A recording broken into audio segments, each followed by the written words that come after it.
All right. Well, I think that the players are just about ready to go down in the feature match here. So why don't we head down there and let's see some opening hands here from our players. Well, you can see it there, Siggy. What do you make of the opener here for Shi Tian on the bottom? Looks very good. Sick. Just like I said, turn one Heritage Druid into Dwightened Elite into another Dwightened Elite and Elvish Mystic potentially.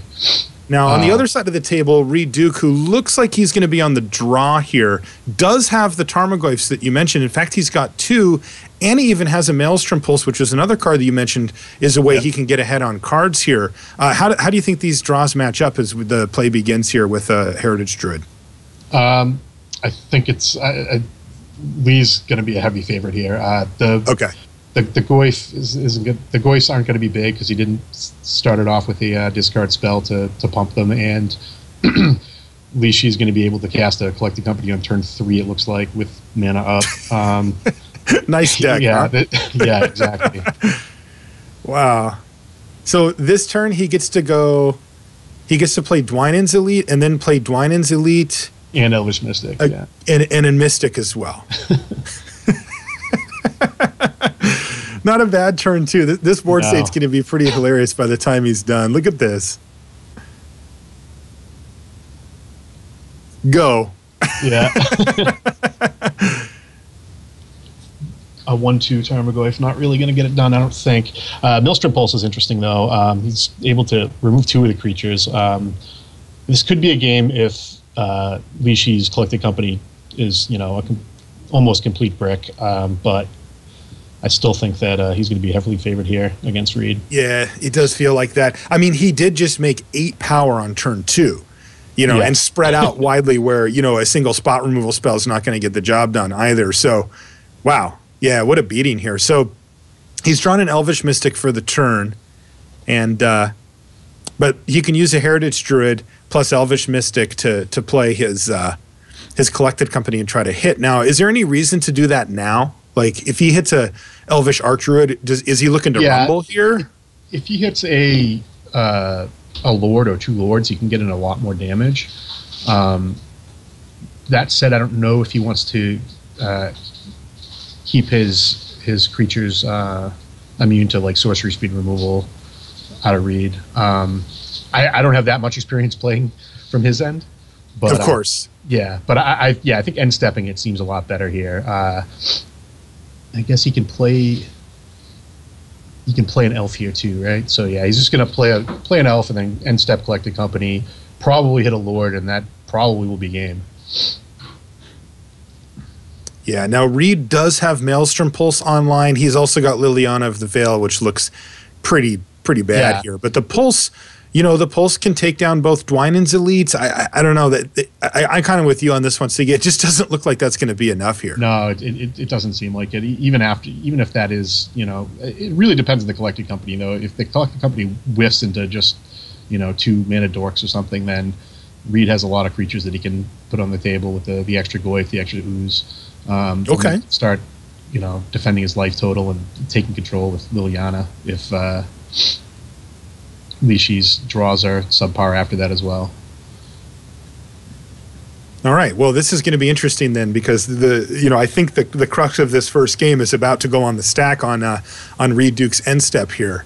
Yeah. And, that's going to be a big sweat from both players' side, because, like you said, if he hits a Lord or 2, I think we can pretty much call this one a game. But if he whiffs, I think that we're going to have a really close one. Mm-hmm. So I am curious to see what Reid wants to do here. He's already down to 15 life. It looks like he's lining up that Maelstrom Pulse. I would cast the Pulse on the Elites, yeah. He gets to use his mana efficiently this way, too, and play 2 creatures the next turn. Liliana's not really low impact right here. Now, this is interesting. He's actually going to fire off the Collected Company in response. If he hits another Elite, it'll die, right? Yes. It's kind of interesting. Yeah. Is he doing this maybe so if he can Azuri and regenerate or something? Yeah, if he hits another Elite and if he hits an Azuri and another Elf, he can tap 3 and regenerate both of his guys. All right, Siggy, that's not what happened. I want to know if this is a whiff. He hit Scavenging Ooze Elvish Visionary, He's still drawing also his card off of Visionary. Yeah, I mean it's whiffy. It's not a lord. That's what he needs to take over the game. Yeah, I think he has some time, but that's why Goyf is so important. It's going to present a pretty big clock immediately. Though the board is going to be pretty gummed up. Oh, there's a lord right there. He just drew Elvish Archdruid off the top. And so that should probably just set up for just a kind of a quick 2-turn clock here, right? Yeah, I think so. He's going to take. Let's see here. He can play both of his elves, cast Elvish Archdruid. He can block one creature. He's going to take 2, 4, 6, 8. 2, 4, 6, 8, 10. He's going to take 12-ish. Yep. I mean, he could take 12-ish. Yeah, yeah. So this seems pretty close to all he needs. He's got a Nettle Sentinel here. Yeah, he's going to play out his whole hand here. Yeah. Man, that Heritage Druid does so much work. Yeah, it's really like the focal point of the card. I think you want to kill when you're playing against this deck because it can produce so much mana and then just keep the train rolling, really. That's like the most busted card in this deck, right? Absolutely. Yeah. I mean, it just produces so much mana. And we can see that's happening right now. Yeah. And here's the Archdruid, which also produces an absolute crap ton of mana on its own as well. Usually that mana ends up getting dumped into Azuri for multiple overrun effects. Multiple overruns, yeah. Deal like 50 damage on turn 4.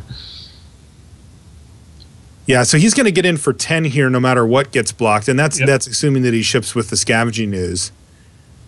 Yeah, I think I would send with everything here. I would too. I mean, he just has to know that there's no sweepers in the main for Reid. He's gotten a chance to look at his deck list. His worst case scenario is something like the other Maelstrom Pulse, which and that just doesn't even slow him down hardly.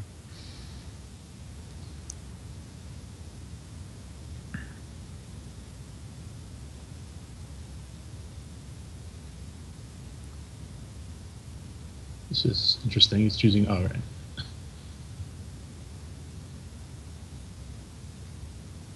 I would just hit the right-click attack with all the old right-click attack all seems like You know, it's funny. I was talking with Owen once, and he said that he wanted there to be a button on Magic Online that just let you click it, and then all your creatures attacked every turn, no matter what. The majoring bully button. Yeah, the bully button. All right. Well, for whatever reason, the Llanowar Elves and the Visionary did not hit the red zone here, and even one of the Elf Warrior tokens has stayed back too. Yeah, that's interesting. Trying to figure out why. He has left it so that he can pay 3 mana. Oh, he's got Ooze. He's got 2 creatures in the graveyard. Is he just going to gobble up all the? That makes a lot of sense too. Yeah, he can just produce enough mana to gobble up the creatures in his graveyard. And shrink down the Tarmogoyf. Shrink Goyf to a 3/4. And if he does this, he's going to be getting in, let's see, 1 less damage, maybe 2 less damage. He was going to get in, it's 2 less. He was going to get in for 10 and he got in for 8. Yeah, but it's not a relevant 2 damage because he just gets to right-click attack all next turn. He gets to right-click attack with all next turn as well, Yeah. Yeah, Shi Tian with a fantastic draw. Geez. Dwynen's Elite really, really does work well with Heritage Druid. Turn 1, Heritage Druid. Turn 2, Dwynen's Elite. GG was kind of what we saw here. Mm-hmm. Yeah, that's it. That's the elf deck can come out this fast, and if you don't have a way to interact with the board early, you're not in good shape. That's why I said I think he needs to lead off with a discard spell because it's basically the closest thing he has to a removal spell early to try to take him off whatever he's going to play, and then Goyf can present a fast clock if Shi has a slower start. Or a more disrupted one. I mean, remember, this was a turn 3 Maelstrom Pulse from Reid Duke, and it just looks woefully inadequate here. Yeah, absolutely.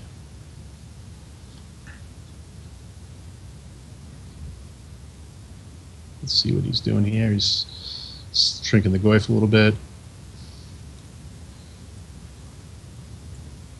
And And Reid Duke having a rough run of it here in the Modern Super League. He faced Cedric Phillips in his Burn Zoo deck and got beaten in the first round, and now he's going to find himself down a game against Shi Tian, which looks like a pretty bad matchup for Reid as well. Yeah, he doesn't, like I said, he doesn't get much post board. I mean, he's got some mediocre options. I don't even know what I would do in his spot. I probably would swap some Thought Seizes in for Inquisitions or something if he wants to do that to be able to get the Chameleon Colossuses, because those are going to be a problem. But yeah, this looks like it'll be going to game 2. Reid down a game.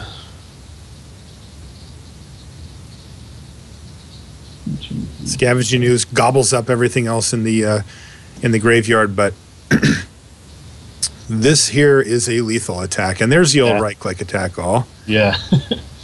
Oh no, the Elvish Mystic stayed back. Look at it. Just to troll us, I think. He's got one traitor in his midst. But it's actually not relevant. Reid Duke is completely tapped out here anyway. So, well, there is one card. Let me see here. 8. Block. Yeah, if he doesn't attack with everything, Reid could have Slaughter Pact, which is in his list, and he wouldn't. Well, actually, this is really. Oh yeah, the Thalia's out now, so yeah, he couldn't even do that. He can't do that, but if he chump blocks and then blocks, he's taking 1, 2, 3, 4, 5, 6. He's actually not killing him this turn. Oh, okay. The Azuri died. Yeah, Reid had Abrupt Decay. He ripped the Abrupt Decay. Yeah. Yeah. So, Lee actually does have to make somewhat of a decision here, though. As we can see, Reid Duke's hand doesn't help him out here either. Reid was out of outs at that point, though, so it was essentially lethal. All right, so that's going to do it for game 1. Reid Duke kind of got ran over there. Shi Tian with the explosive start, and really kind of exactly how he wrote it up with his Elves deck. Let's take a look at Reid Duke's deck list, but it's not good news. You'd think, oh, well, he can have some sweepers in the sideboard, maybe a Damnation in there. Not so much. Damnation or Drown in Sorrow or something, but no, he's.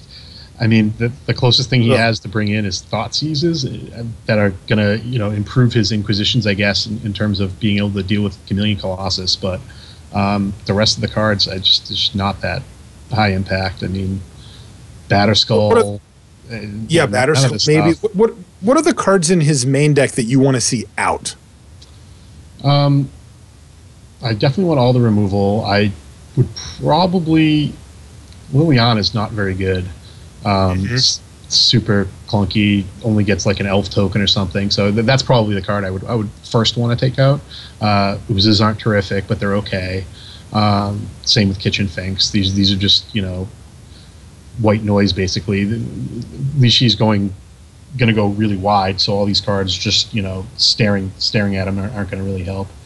Yeah, there's Liliana. I guess is the only card that I really want to take out here, but okay, I just don't even know what to add. Let's see how the matchup changes from Shi Tian's side. Yeah, his sideboard is kind of interesting because as we saw, he does dip into white for that main deck Thalia.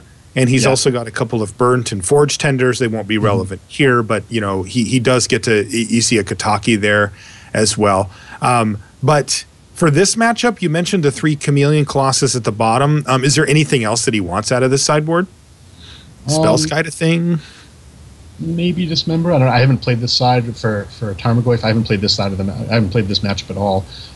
So I don't know how important it is for him to want to deal with Tarmogoyf, but that's something I'd consider is Dismember and Chameleon Colossus. I think that's it. I'd probably take out some of the cute 1-0 stuff. Thalia, Spellskite, perhaps. I don't know. Yeah, probably Spellskite, and then maybe even Ooze. I don't think he needs any of these cards.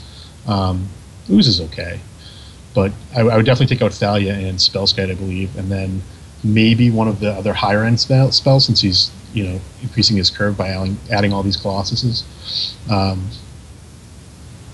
All right, well, let's head back down to the match here, Siggy, and see if Reid Duke can even things up and try to stave off elimination for another game here against Shi Tian, or if Lee is going to have that nut draw that we saw before.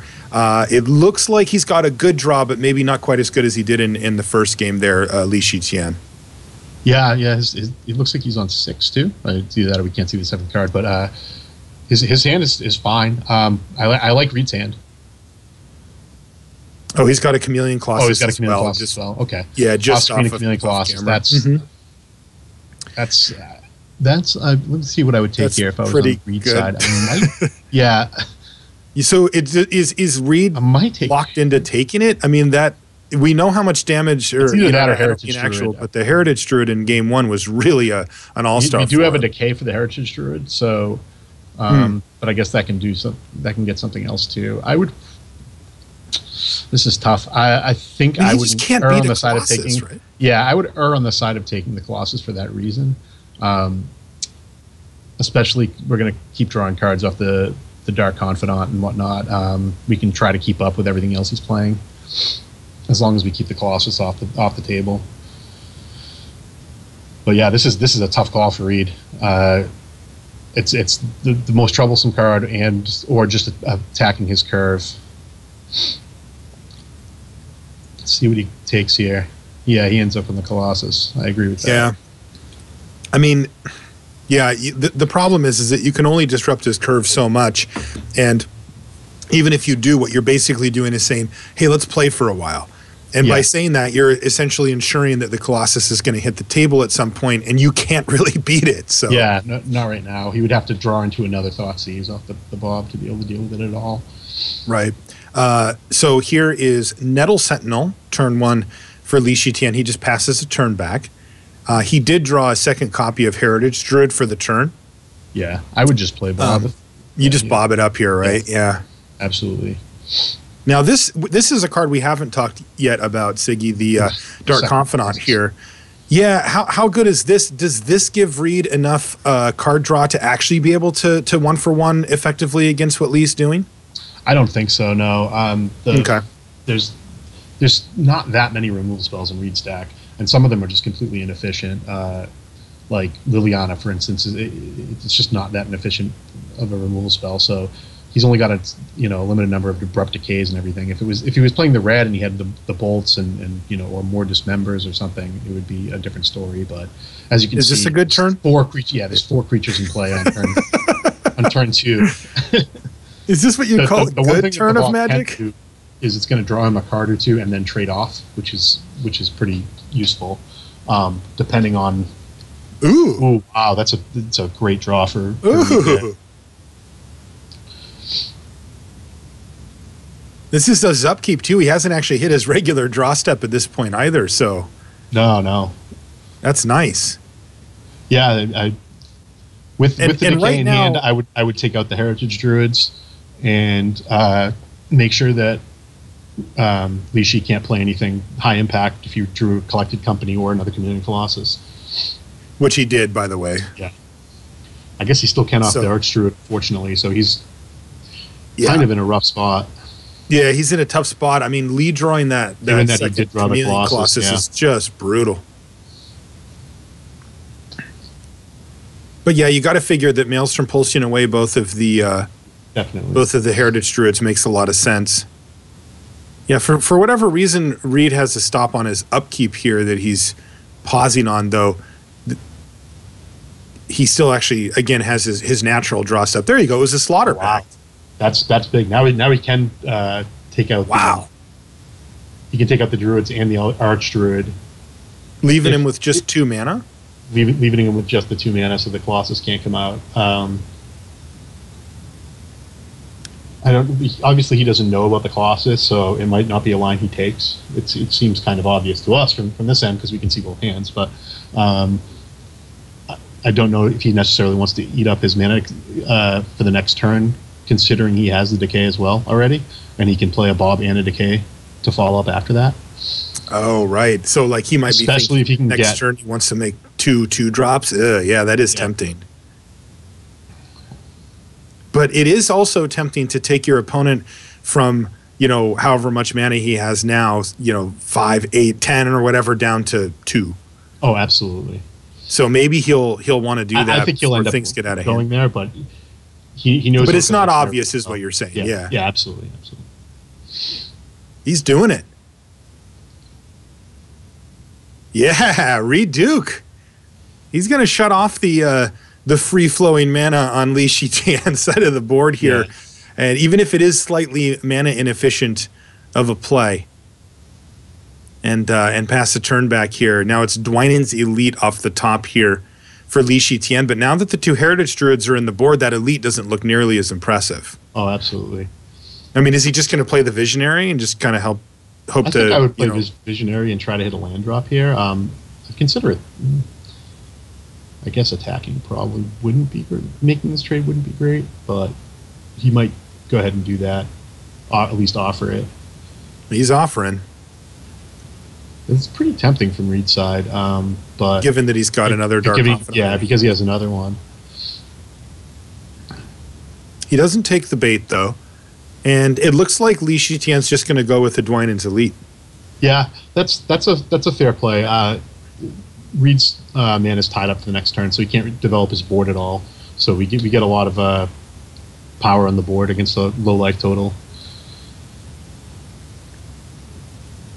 Yeah, and Reid not blocking with the Dark Confidant means that, yeah, like you said, he's not going to get to add much to his board this turn, and he's now facing down 5 power.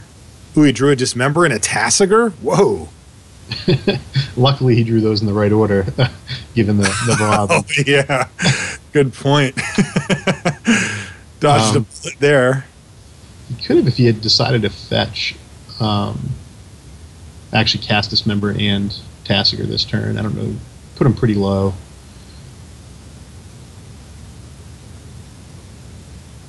I like this. And in comes the team. You've got to feel like he's going to block here, right? Yeah, he has to at this point.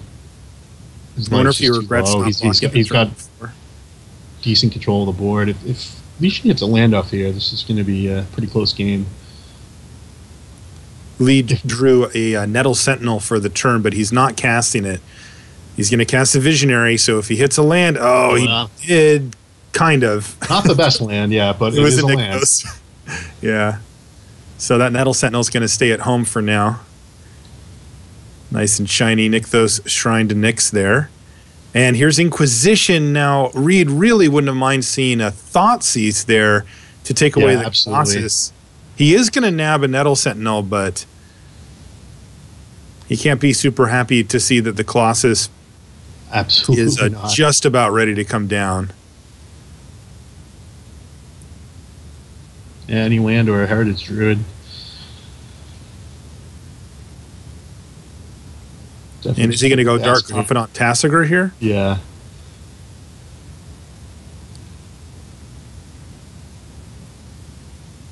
Now, this is a good turn for Reid. Hand Disruption, Dark Confidant, Tasigur, go. Is there a land on top, though, for Shi? I'm not sure I would have played this. I'm not sure I would have played the Dark Confidant. Too risky? Yeah, we can manage the... I guess we're just in a bad spot.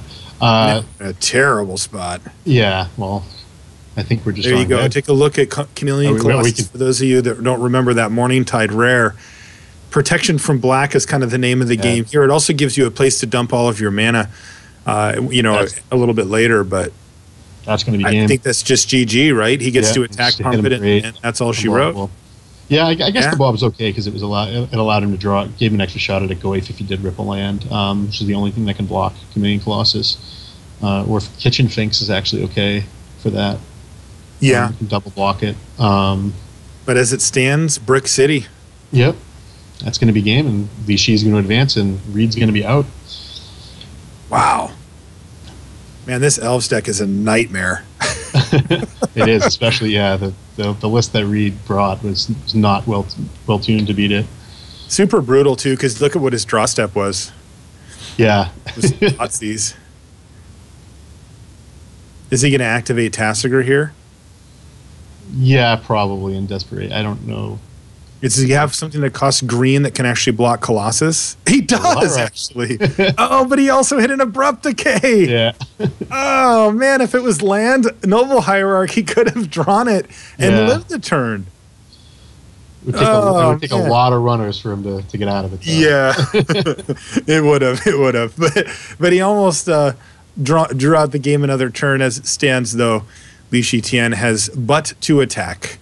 He's also got to dump a little bit of mana in. Guess you just attack with everything there, right? That's just a lethal attack on its own. At any rate. Yeah, this is also a lethal attack. And it's an 8-8 hitting Reid Duke, who's at 5, and Shi Tian defeats Reid Duke. That knocks him out of the Modern Super League. Reid, thanks for stopping by. We'll see you soon, I hope. But he's going to have to settle for an 0-2 drop out of this one, as it's Shi Tian that is going to move forward in the bracket and move himself favor. Yeah, so good match. Yeah, that was sweet. Oh, we get Shi Tian for commentary in round 3 as well. That should be fun. Excuse me, Reid. Yeah, yes. Yeah. It's actually next round that I get Shi Tian for commentary. Yeah. But the round after that, it's going to be Luis Scott Vargas and Reid Duke doing commentary while I take a break. So that should be awesome too. Yeah, that'll be fun. We'll keep them around. I see the players are GGing in the chat, but we're going to take a few moments of a break here. We'll see you guys right after these messages.